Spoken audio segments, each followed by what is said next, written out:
This is Ambazonia Calling. News, analysis, commentary, opinion, editorials.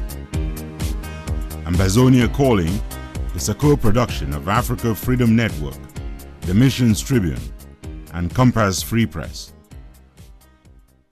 Welcome. My name is Ntumfoyn Herbert, and I bring revolutionary greetings from our studios in Washington, D.C. to all of you, friends of Ambazonia and fellow Ambazonians on Ground Zero and across the globe.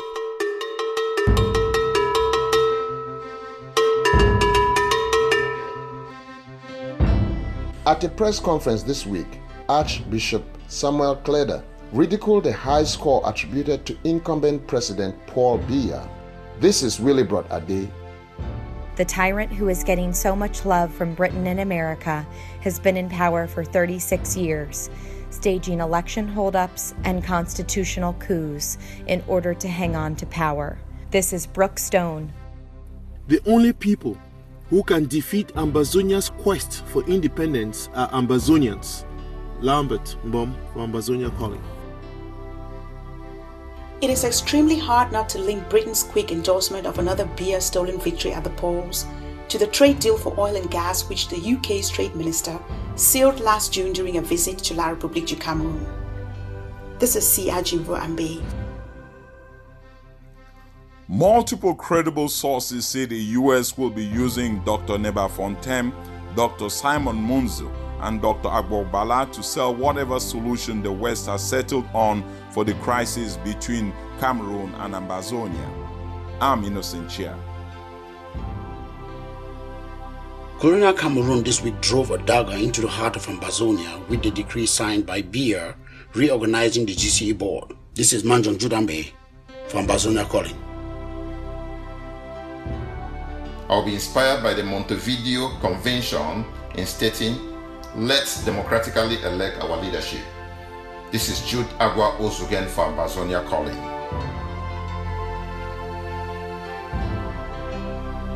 Barrister Michel Ndoki, one of the counsels of the president-elect of next door La République du Cameroun, Professor Maurice Kamto, was released late Saturday night from police detention in Douala, along with 36 other activists arrested with her, tortured, and thrown into illegal detention at a police station in Bonanjo. She was at the head of a group of demonstrators who took to the streets in Douala Saturday at the start of a non-violent campaign to drive Mr. Biya from power. Citizens of neighboring Cameroon and the diaspora staged similar demonstrations in several Western capitals, and more demonstrations are planned for all of next week. Let us begin our program with editorialist Lambert Mbom, who has our editorial for the week focused on Ambazonia at the crossroads. The Ambazonian revolution is at a crossroads. Not a day passes by without some voice note or video on social media detailing the infighting among Ambazonian freedom fighters on Ground Zero.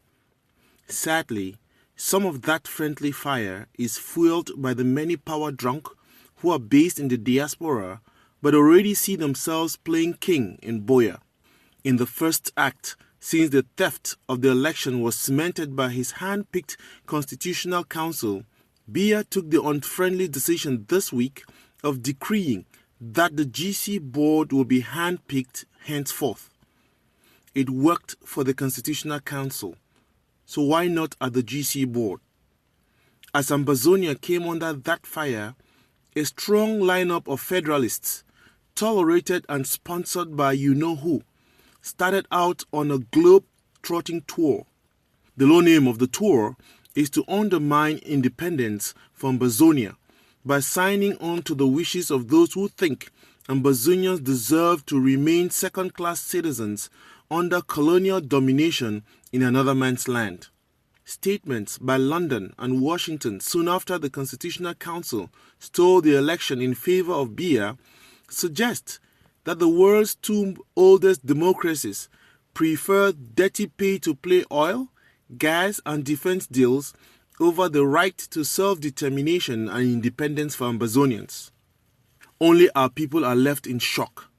The world, beginning with the criminally silent African Union and the United Nations, are warming up to another 7-year term for an 85-year-old diaper-wearing man who has already been in power for 36 years and who campaigned for only 22 minutes during the entire campaign because he had a theft machine in place. Should citizens of Cameroon muster the courage that some of them showed during street demonstrations in Douala yesterday, the tyrant will, as in Ambazonia, unleash his genocidal barbarians to kill even babies and turn to scorched earth policies that are a hallmark of their military occupation of Ambazonia. The regime, born of the Party of Flames, used flames this week to destroy any and all evidence of the fraud that consecrated Biya winner. Despite these dark clouds, the vast majority of Ambazonians still have hope, even if their morale is being put to the test. The situation can be remedied if a vision of what next were articulated clearly, if a roadmap and a strategy for implementing same came along. Without these gadgets of the revolution, Ambazonia looks more like a ship out on a stormy sea, beaten by waves, while the captains aboard, all without a compass, argue over which drunken sailor could best bring them safely to shore. It is perhaps to such depths that our struggle needed to sink before it rises again. So rise, Ambazonia. Stand strong. Be not afraid. The price we must pay for independence is well known. It is blood. So long as we are willing to pay that price, the only thing these powers and organizations can do is delay or postpone our march to Buea. The only people who can defeat Ambazonia's quest for independence are Ambazonians, which is why it is so important for true Ambazonians to let the world know in no uncertain terms that the Federalists claiming to speak in our names are just another version of the Constitutional Council, designed and tolerated by the Biya regime as its way of claiming that Ambazonians do not support independence. This is Lambert Mbom for Ambazonia Calling.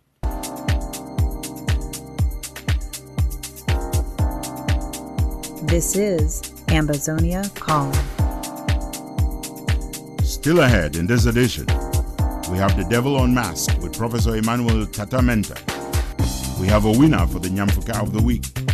And we are not done until we have heard our letter to Joshua. So stay tuned, kick back, relax, and enjoy Ambazonia Calling.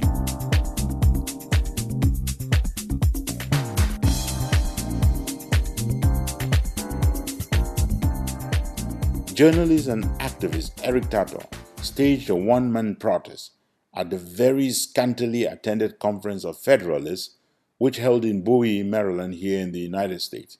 And clearly, Eric had fun, picketing the event, insisting to be given the floor, refusing to write his name on the list of attendees, and inviting the organizers to call the police on him if it pleases them, which it did. The police was called in, Eric made his point, and left a meeting whose single most important success was the fact that it managed to gather fewer than 20 participants in a hall. Held up in the studio by the production of this Ambazonia Calling edition, I could not join you, Eric, but you can be sure that we were all together with you in spirit. Here, with the first part of our news wrap-up for the week, is Innocentia. Several houses have reportedly been burned down to ashes according to pictures we're receiving from the village of Ntumfoyn between Kaka and Tumbo Indu.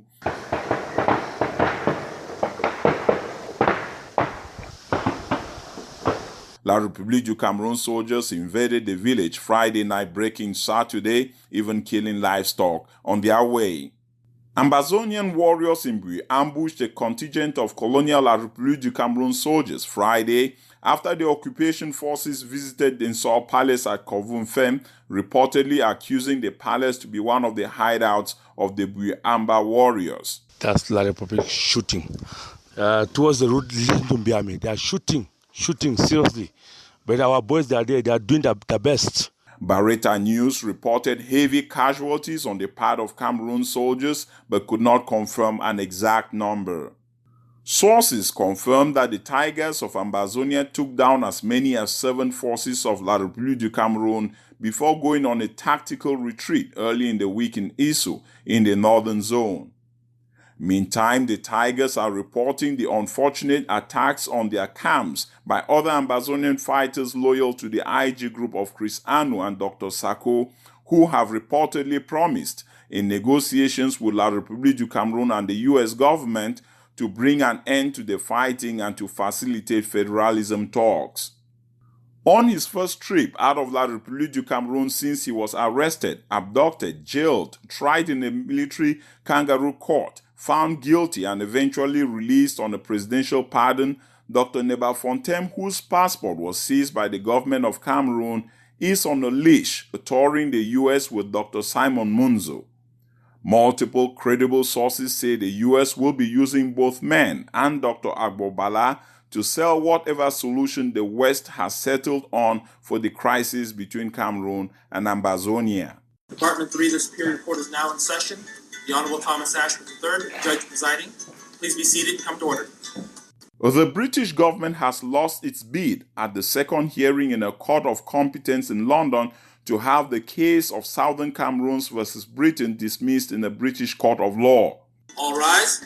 But Barrister Mokwale, who filed the case in June 2017, says one great obstacle has been attempts by the IG group to control what he needs to be doing, even though they do not know how or what, and have refused to support the effort financially unless he becomes a subordinate of the IG group. Barrister Mokwale, who needs money to retain competent lawyers to work with him, has reportedly been living on the ground for fear of threats, including from the British government that has made overtures to him on several occasions. The Director of Administrative Affairs at the University of Bamenda has been killed in a crossfire between colonial forces of La République du Cameroun and Ambazonia freedom fighters. Paul Ntumfoyn, a professor of linguistics, was killed on his way back to work Thursday, October 25th.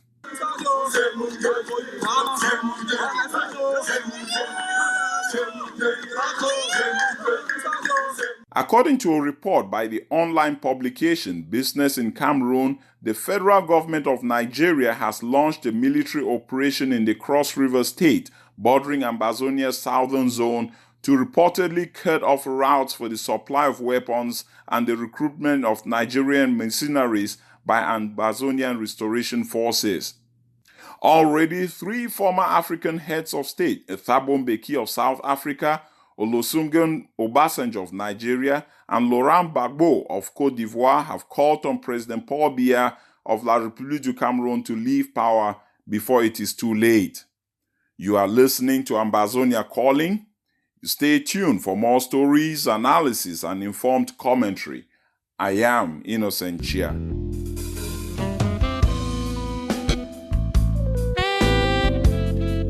You have plenty of show yet to come, so don't go anywhere. We will be right back.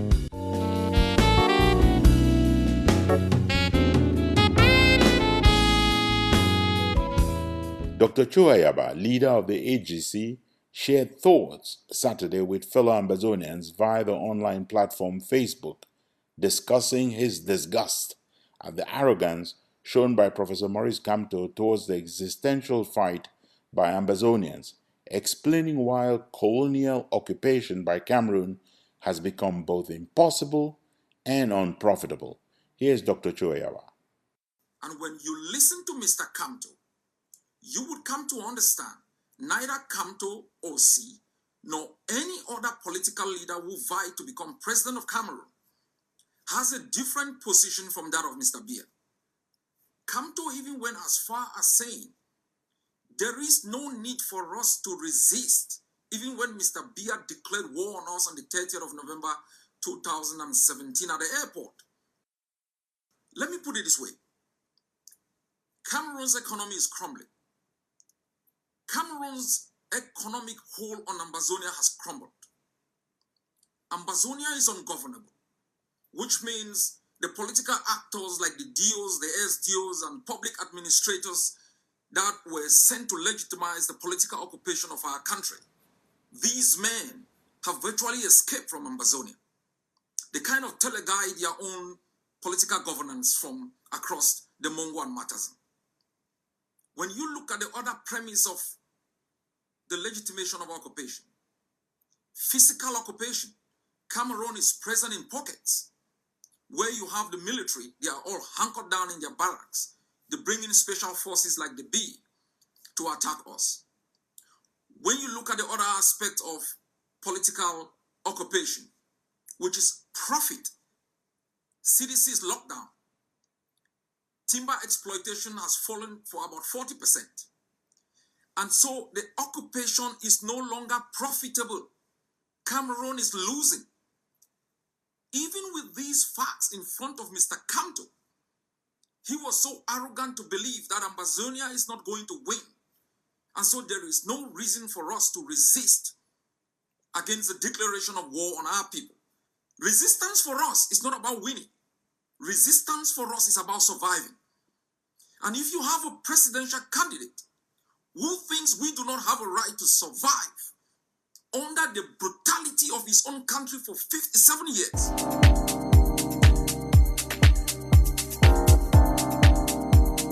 This is Ambazonia Calling. Before we go to the last part of our news wrap-up, here is Dr. Liz Ambe, who shared a message with Ambazonians earlier on Saturday, appealing to the IG to do the right thing by this revolution, notably by allowing the chance for the setting up of a legitimate, people-elected revolutionary council with a vision, a roadmap, and a strategy to bring Ambazonians home to BOYO and ensure that those who have paid the ultimate price did not die in vain. Here is an excerpt from the message by Dr. Liz Ambe. When people on ground zero contact us with their cries for proactive action, they often end up telling us to urge the IG to do something about this terrible situation. I don't respond to that because I know the IG has no strategy and the IG is just, yes, indeed, the IG has many departments that have done a lot of work, but I think it's time to halt that now and get the territory on which those departments and all of those policies that have been written will be implemented. We cannot keep appointing positions after positions to be pushing paper when we have no land. First things first, our priority now is to get the land on which we shall implement the policies. So the bogus and overblown IG is unnecessary now. What we need is the land, and the people on ground zero are tired of them. So for the sake of the suffering people on ground zero, for the sake of all those who have died, for all our forefathers, those who have gone, and those who are just silently rooting for us to succeed this time around, I'm calling on all well-meaning Ambazonians to join their voices to mine. And let's together call upon the IG to self-dissolve so that together we can form a national revolutionary council that will take us to the finish line of this revolution. Please join your voices to mine. Call on Dr. Sako and his IG to please do the right thing by this nation. Self-dissolve. Disband yourselves. Only you can do it. You're not answerable to any of us. We didn't elect you in that position. You just came up and you wrestled the position. You appointed yourselves and you lord it over us. So only you can self-dissolve, and so you can get out of the way, so that we can put together a fully functional organ mandated by the people with the skills and the strategies and the know-how and the proactiveness to take us through this impasse to the finish line. Ambazonia Calling, You are in the heart of the news shrine. Call us the Kalakuta Republic of commentary, opinion, and editorials.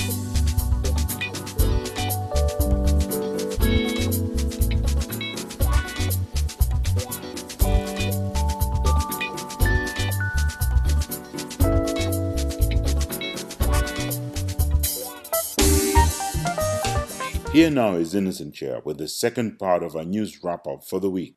The commander picked to replace Ntumfoyn of the IGASC forces has resigned. Comrade Bell, who is commander of the Swords of Ambazonia and reportedly has the highest forces loyal to the IG with the ASC, has attributed his resignation to interminable political calculations within the IG that are undermining actions on ground zero resistance. In a related development, General Arki of the Royal Pythons of Com has reportedly been captured by a faction of troops loyal to Amigo, who is loyal to Chris Bongam of the IG. General Arki will be arrested about 24 hours ago by so-called General Amigo. And the Amigo, now person will be when Chris Bongam, he own person will bring them from nowhere. Apart from his exploits in defending Ambazonia, General Arke became a household name thanks to his unmatched organization of October 1st independence activities in Com. The reason why General Arke be arrested is because, you and I, when I don't see video where Arke don't put that out there, he call Chris Bongam to order. Every day he put video, he talk about Chris Bongam. Organizers of a peaceful protest among Ambazonian teachers and administrators are not only asking for a boycott of whatever is left of schools, they are demanding the colonial government of La République du Cameroun to guarantee safety by withdrawing the military from schools and initiating dialogue with Ambazonian restorationists. 11 principals and 9 other school administrators in Ambazonia's northern and southern zones have been abducted from their school campuses over the past week alone. The boycott is a unanimous decision of the teacher trade unions in Ambazonia. We must go and use every forum that we have to remind the world that the people of Ambazonia are being massacred and slaughtered on a daily basis, and the time has come for the world to rise, and that the world must now begin to speak about the question of Ambazonia and their right to self-determination. The articulate and outspoken Kenyan-born lawyer Patrick Locke Otieno Lumumba has committed to Ambazonians that Pan-Africanism and self-determination are not mutually exclusive.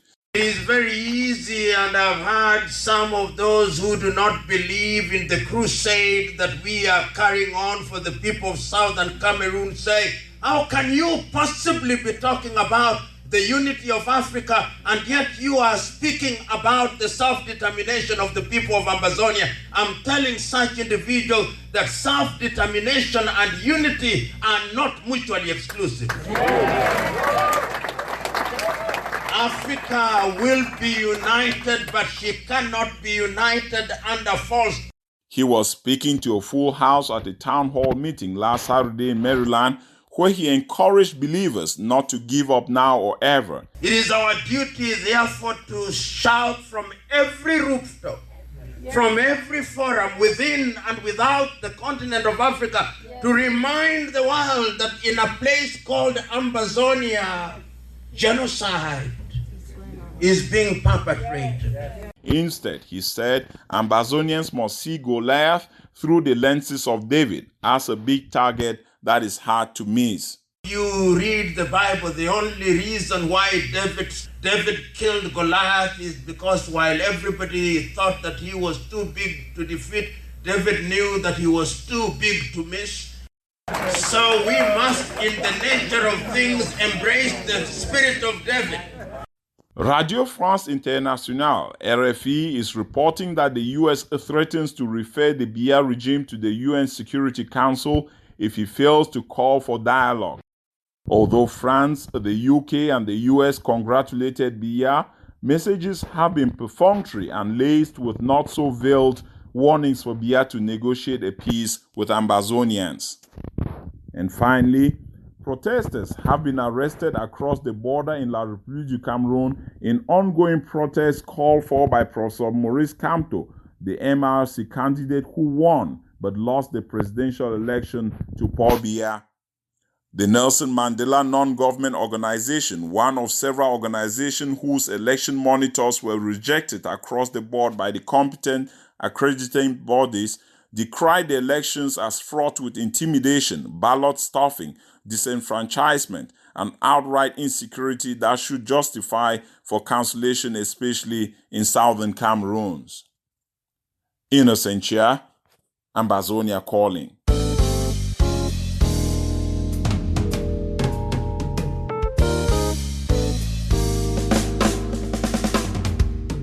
Welcome to our special interview segment, The Devil Unmasked, The Truth Out.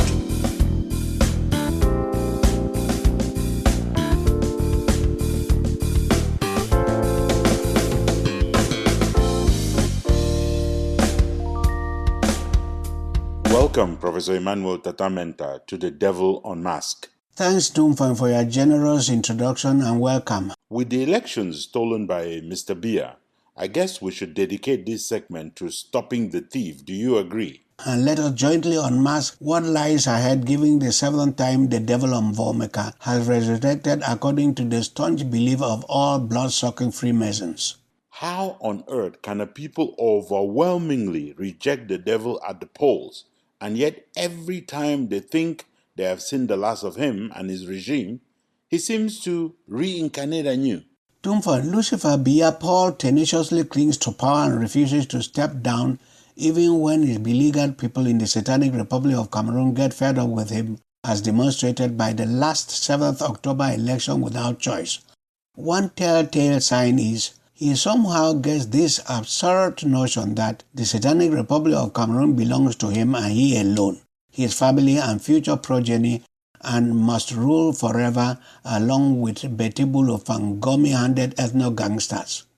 Could you please remind our listeners what kind of a country Mr. Biya inherited from Ahijo in November 1982 and what he has done with that country? Satan Biya Paul inherited a middle-income economy and converted the country into a highly indebted poor one. Lucifer Biya Paul inherited a country in which power sharing was based on delicate ethnic balancing and enthroned a vampire Betibulo Fang elite. Another ugly truth to find is that Satan Biya Paul inherited a stable and peaceful country and used his audacious impunity to turn it into a desert named peace, fraught with brutality and indiscriminate or pandemic violence at first resort, instead of dialogue to address genuine grievances. How did Biya consolidate power to the point where he's so formidably powerful, power-drunk, he's a come-no-go and a sit-tight tyrant? First, Ntumfoyn, Biya expanded his power base through nepotism and spiraling violence, established a Betibulofan ethnocracy, and raised corruption to dizzying heights, making corruption the #1 export commodity for the Satanic Republic of Cameroon. Secondly, he instigated a monopoly on the use of force to curb public protests, ensuring that the army and other so-called forces of law and order became an ethnic militia for the protection of his crime industrial complex. Thirdly, Biya Paul got rid of his political enemies by jailing them on trumped-up charges like the Titus Nzuas and Marafas. Fourthly, he created and defeated a fictitious common enemy called Amadou Ahijo and his surrogates following the April 6, 1984, and then enthroned himself as a hero. And finally, he created an ideology of a mystical one and indivisible Cameroon to justify an exalted position of fake nationalism, peace and prosperity. Yet, on the other hand, he enthroned kleptomania as a style of government. What can the poor citizens of La République du Cameroun expect from a seventh term, or a seventh reincarnation as you call it, from Mr. Biya? The seventh reincarnation of Lucifer Paul Biya has guaranteed sustained pain and anguish to citizens of the Satanic Republic of Cameroon.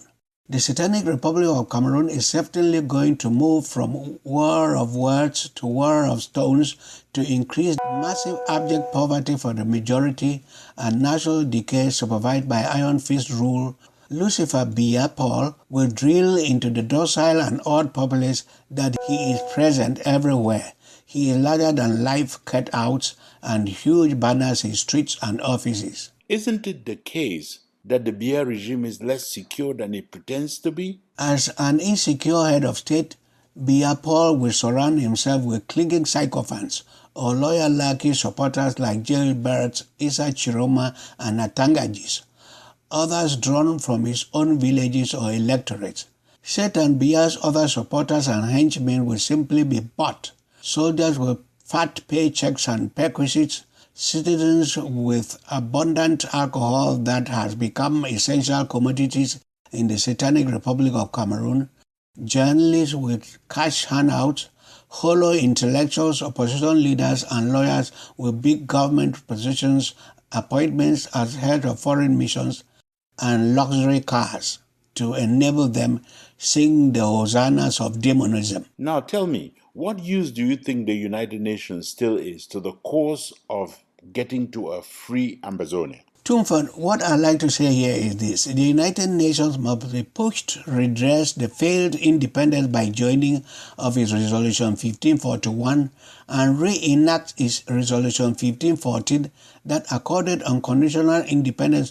In other words, the United Nations should uphold its vote of 64 for the total independence of Southern Cameroon of April 21, 1961. What is your advice to Ambazonians in the diaspora? The Ambazonian diaspora should stop the nauseous drama of finger-pointing and holier-than-thou zealotry and 1. Collaborate to push for diplomatic recognition of the sovereign rights of the Ambazonian people in all diplomatic and legal circles around the world, and 2. Fund the revolution at ground zero and cater for the Ambazonian refugees pining away in foreign lands and the internally displaced ones. What message do you have for Ambazonians on ground zero? Ntumfoyn, let me come in with 3 things here.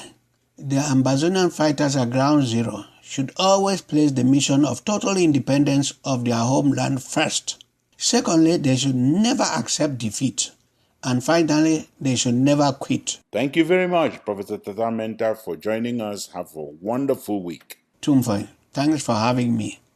Restoration train is going to restoration train. Restoration train is going to restoration train. Restoration train is sailing restoration train on the restoration journey of Ali Hibati. So get on now on the train. Everybody get on now on the train. Mothers, fathers, get on now on the train. Children, get on now on the train. Sister, brothers, get on now on the train. Husbands, wives too, get on now on the train. Both the very influential Catholic Church in Cameroon and the now former main opposition political party, the Social Democratic Front, have cast serious doubts on the large percentage scored by the outgoing tyrant of colonial Cameroon, Paul Biya. Here is Willibrod Ade with a review of the press conference held by the Archbishop of Douala, Monsignor Samuel Kleber. At a press conference this week, the head of the Douala Archdiocese, who also doubles as the president of the Cameroon Episcopal Conference, Archbishop Samuel Kleber, ridiculed the high score attributed to incumbent President Paul Biya, notably in the far north, the country's poorest region, as well as in next-door Ambazonia, where a boycott, strictly and successfully enforced by pro-independence campaigners, shrunk participation in the ballot to anywhere from 0.5 to 5%. Monsignor Kleber told reporters why he believes the inhabitants of Cameroon's poorest regions would not reward the man most responsible for maintaining them in misery with an overwhelming 89% of the votes cast. La pauvreté est partout. Alors, quand on voit aujourd'hui que ces gens ont voté pour ceux qui les dirigent actuellement 89%, il dit ça me pose sérieusement problème. In the same vein, The chairman of the opposition Social Democratic Front Party, Ntumfoyn, echoed similar thoughts. I'm really taken aback, and I don't know whether Cameroonians have been hypnotized, that the incumbent in Cameroon, who campaigned for just 22 minutes, has 71.28%. I've never seen that anywhere in the world. I think this was exaggerated. As for Monsignor Kleda, he insisted on the shared contradiction in suggesting that those who detest the Biya regime the most, to the point of even taking up arms in self-defense against it, that is, the Ambazonians, voted in higher percentages for the regime that is slaughtering them on a daily basis. Au moment où on n'a pas pu faire campagne là-bas parce que nous connaissons la situation de la crise, alors tout ce genre, ce pourcentage, je me pose la question, vient d'où? He went on to wonder aloud why a regime that claims to be so well loved by the people, as demonstrated by the fake election results, would have the entire country militarized. On a l'impression que d'un moment à l'autre, le pays va être attaqué. Pour ce problème, ça veut dire que nos dirigeants savent qu'il y a quelque chose qui ne va pas. He continued by saying that the Catholic Church renews its support for a profound revision of the electoral code in Cameroon. Il est bon de revoir le code électoral. The leader of Cameroon's 10 million Catholics regretted that the Constitutional Council could not behave like its own man. On another note, the difference between journalism and state-run propaganda was on full display when, in reporting on Monsignor Kleda's press conference this week, CRTV journalists distorted the truth and presented a completely false account of what the Archbishop said. What a shame. This is Willibrod Ade for Ambazonia Calling. The world's two oldest democracies did the one thing expected of dictatorships this week. They were in a mad hurry to congratulate the tyrant of neighboring Cameroon, Paul Biya, for winning an election which he actually lost. What London and Washington did this week was the equivalent of bearing false witness to democracy, as Brookstone now reports. The U.S. Department of State and the Foreign Office of the United Kingdom sent out congratulatory messages to the 85-year-old dictator of Cameroon. It sounds like the diplomatic thing to do, except that in the case of Cameroon, the tyrant who is getting so much love from Britain and America has been in power for 36 years, staging election holdups and constitutional coups in order to hang on to power. Both Britain and America knew, before sending those messages, that Cameroon's tyrant, whose name I will not even mention, did not win the election.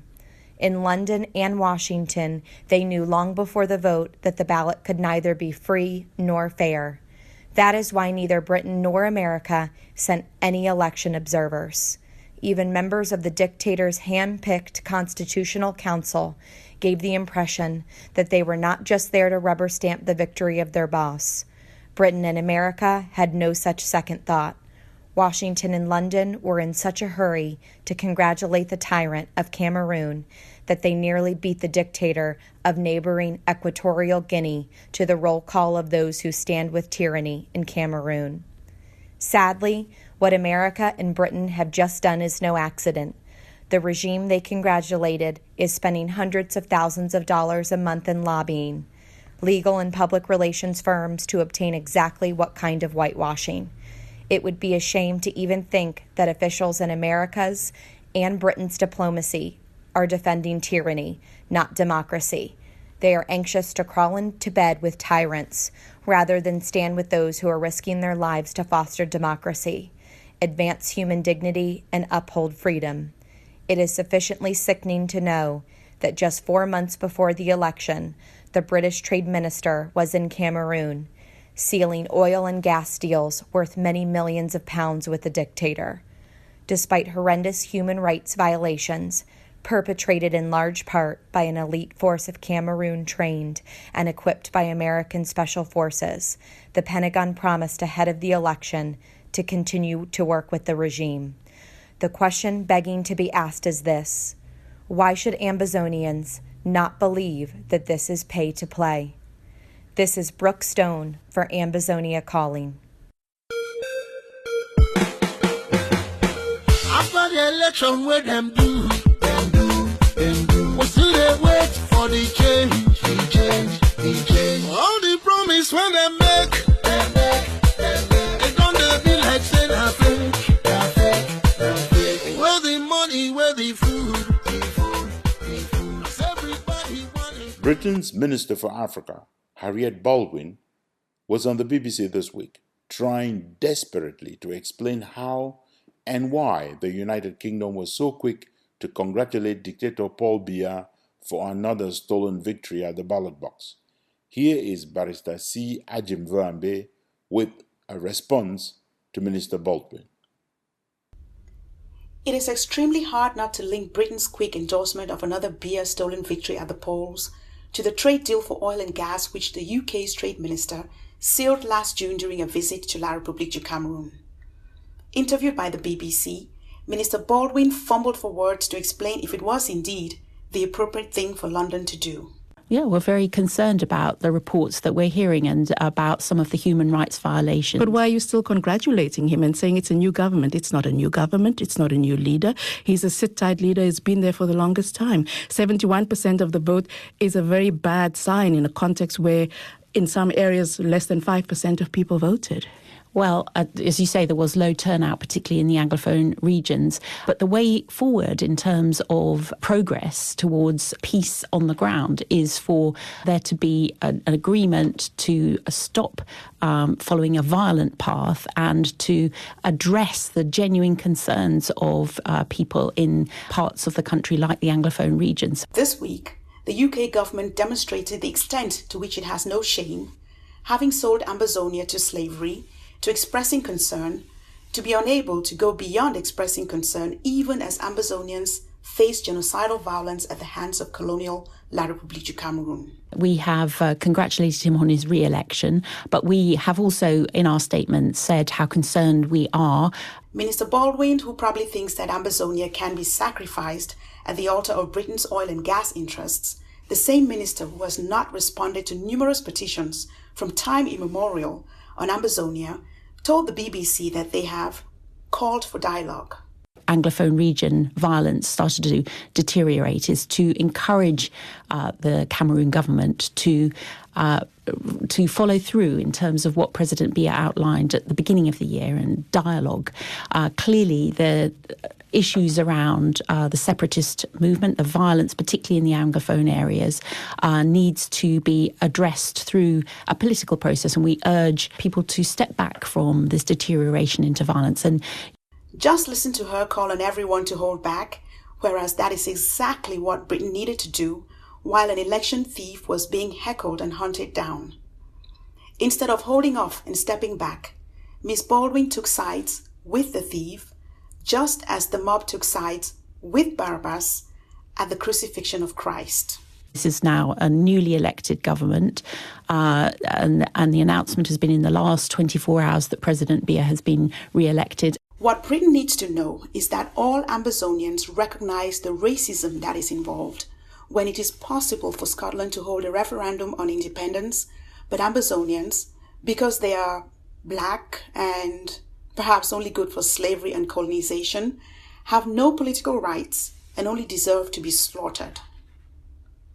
The UK government should be told in no uncertain terms that Ambazonians do not seek pity.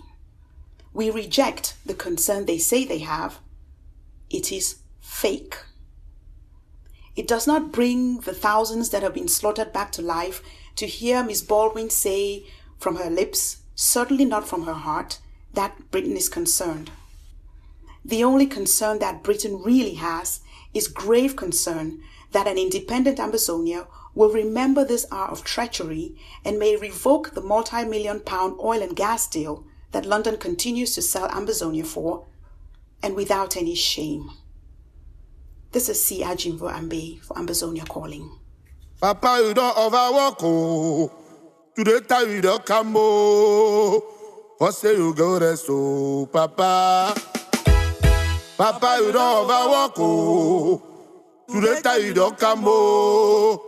First say you go rest, oh, Papa. Après le travail, c'est la retraite. Prends ta retraite.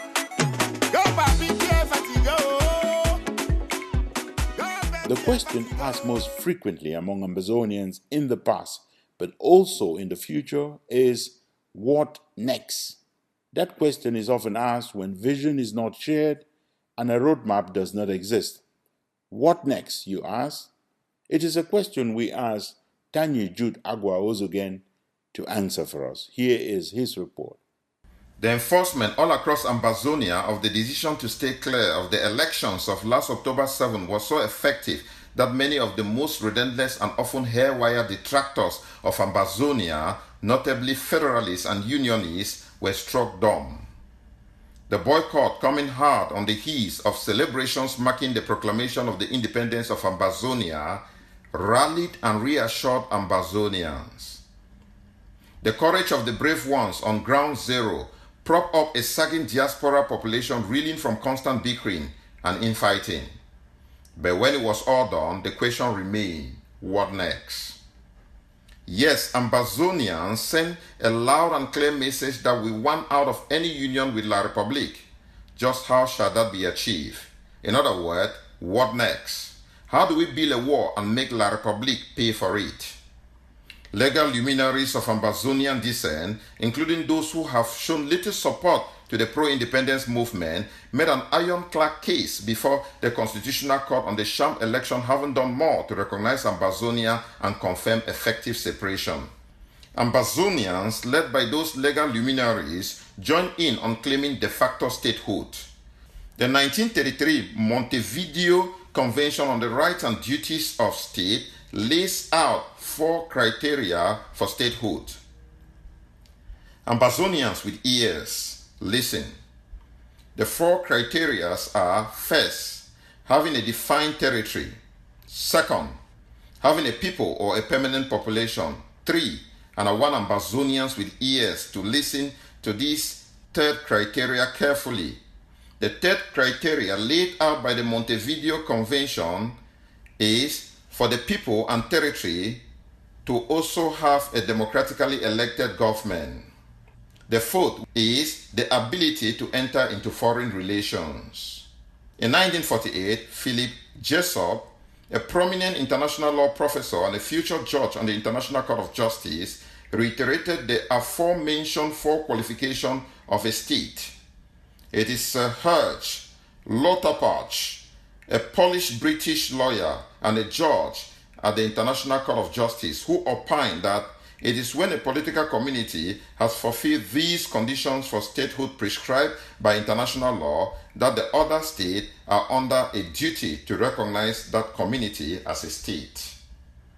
If you were asking me what next, I'll be inspired by the Montevideo Convention in stating, let's democratically elect our leadership.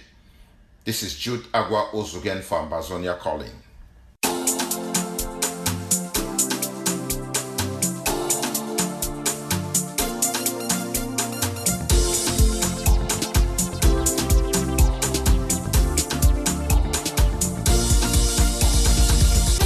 We don't do foolish, but when there are capital fools out there, we make it our duty to find them, and every week we crown one of them the Nyamfuka of the Week.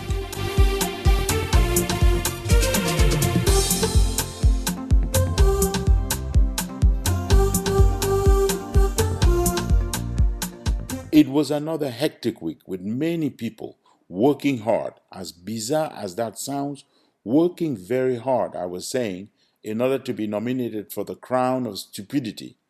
Here is Veronique Vetumfe with a rundown of the top 3 most nominated competitors, those whom we call the queens and kings of foolish. Finishing in 3rd place this week are a group of monsters who, for whatever reason, are going around Ambazonia claiming to be more Ambazonian than others. The groups have made a disdainful reputation for themselves. They storm camps of Ambazonian restoration forces and forcefully arrest, jail, torture, disarm, or execute no less Ambazonian freedom fighters. We will not dignify anyone working on such a devilish enterprise by mentioning them by name, even on a competition for shame. Whoever you are, you know yourselves. If you have any shame left in you, feel some of it, as you are recognized as this week's third place finisher for the Nyamfuka of the week. Nyamfuka them all. Finishing in the position of runners-up this week were the organizers of the so-called Anglophone General Conference. The diaspora phase of which started this week with meetings in Canada and in Bowie, Maryland in the United States. Their leaders, Christian Cardinal Tumi, Dr. Simon Monzo, Barrister Agwonkongo, and Dr. Neba Fontem, spent this week again selling the lie that Ambazonians do not deserve independence and should beg for federalism. Christian Cardinal Tumi took the entire matter one level deeper into the mud by suggesting that Ambazonians, whom he continues to call Anglophones, do not even know what they want. Apparently, the only ones who know what Ambazonians want are Cardinal Tumi, Simon Monzo, and co-federalists. We know they are in the same team as dictator, baby killer, election thief, and colonialist Paul Biya. These federalists are the 2018 version of Honorable S.T. Mona when he subverted the will of our people for misrepresenting the wishes of Ambazonians who seek self-determination and outright independence. Christian Cardinal Tumi, Simon Monzo, Agwonkongo, and Neba Fontem are this week's runners-up for the crown of shame, the Nyamfuka of the week.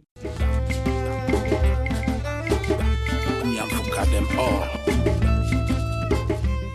When you call yourself a man or woman of God, the expectation is that you will uphold the truth and will preach love. Not so for the fake prophetess of Satan, who this week evoked the holy name of the Redeemer Jesus Christ to spread her message of hate against other Ambazonian groups and leaders. No one denies the rights for Ambazonians to choose which group to belong in. But when the choice is being made in the name of Jesus, supposedly in promotion of Christian values, you will expect, even from ordinary Ambazonians, talk less of a woman of God, that they will speak the truth and shame the devil when they evoke the name of Christ. For her shame-proof performance in an audio message naming Ambazonian groups and individuals who should be hated, the not-so-reverend Christencia Asong, high priestess and false prophet of the gods of the IG and hate-monger-in-chief, is this week's undisputable winner of the crown of shame,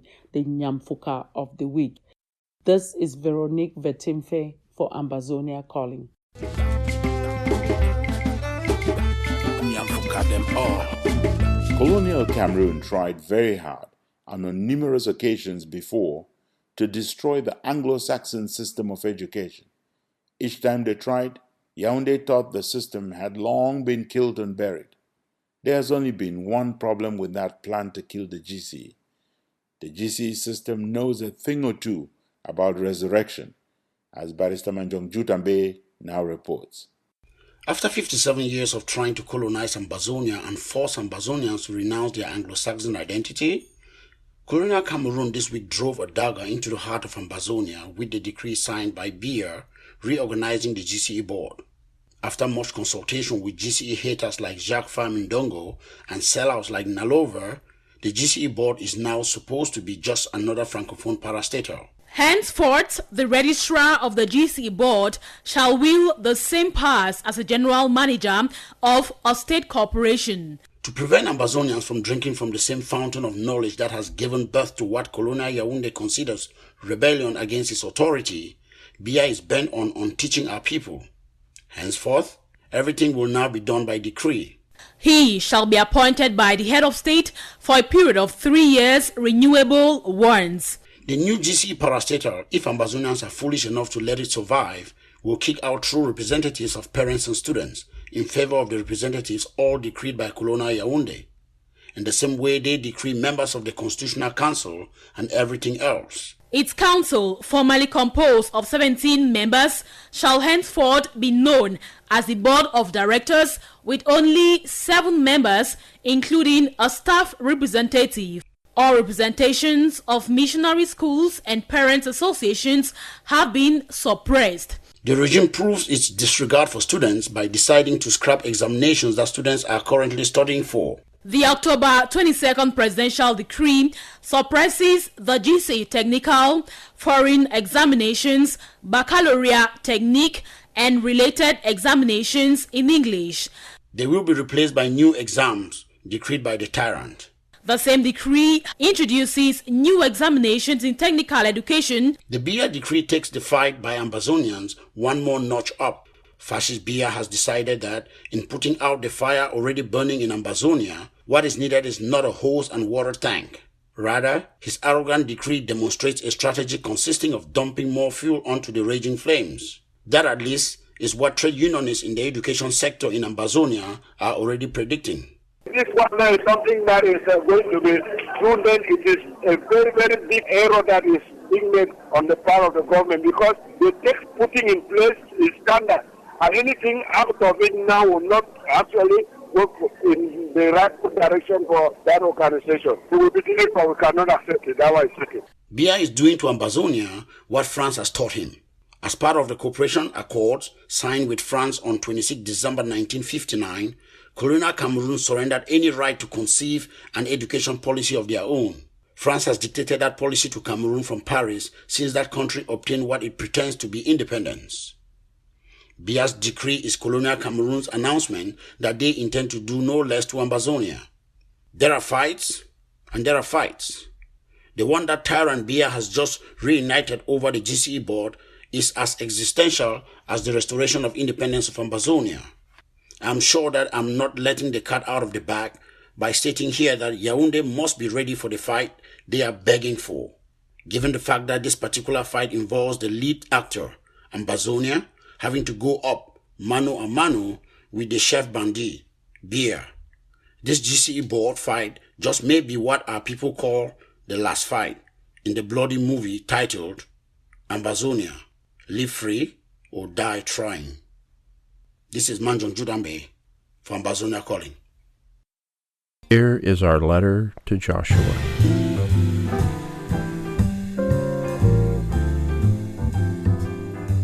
Dear Joshua, I had another of those dreams, Joshua.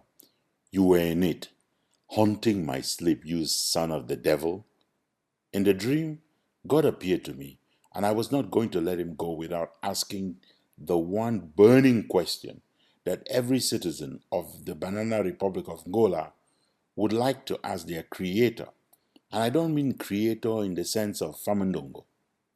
I asked God to let me know why the tyrant Nkunkuma himself had survived another election. Why he, God, could not cut short the life of Nkunkuma. Why he did not deny him victory. Why he did not decide to call him back into eternal rest. God laughed. He laughed so hard that I thought that was all the answer he had for me. Then God said, the longevity of Nkunkuma on the throne has nothing to do with the heavens. He is a prince of Satan and serves at the pleasure of Satan. Why don't you just kill him? End his life on earth right now, I asked God. The Lord smiled and said, you do not understand, my son. No, I understand, my Lord, came my instant reply.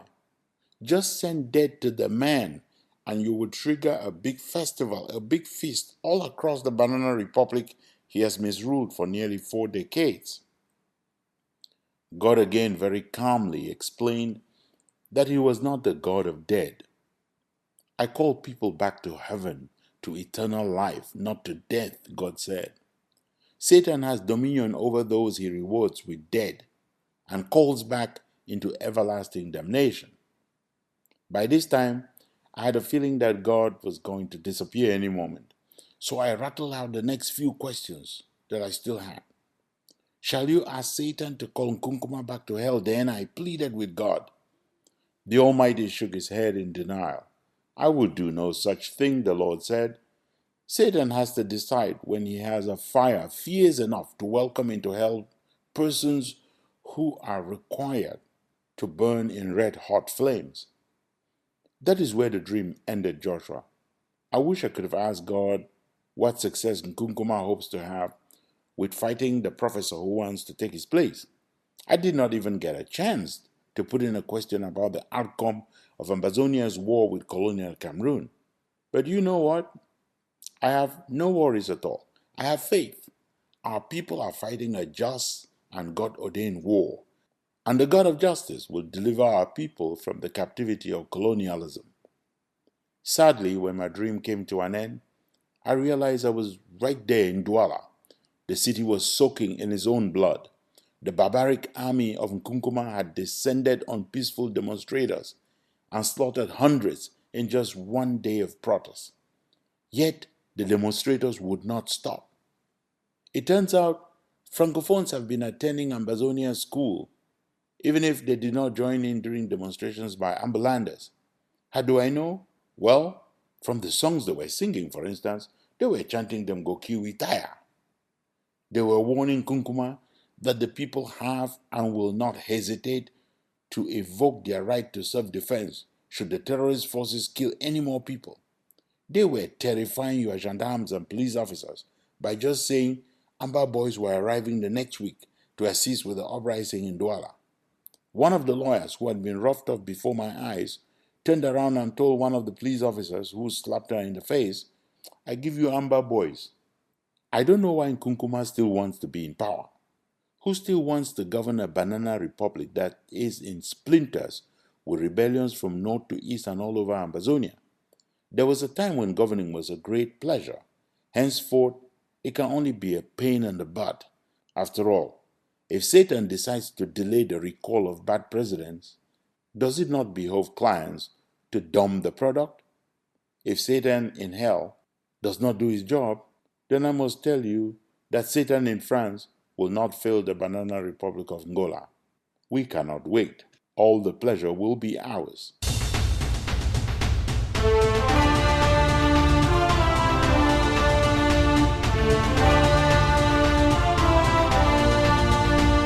You have been listening to Ambazonia Calling.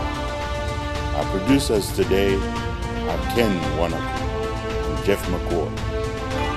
Logistics, Joe Costa and Chrisa Cunningham.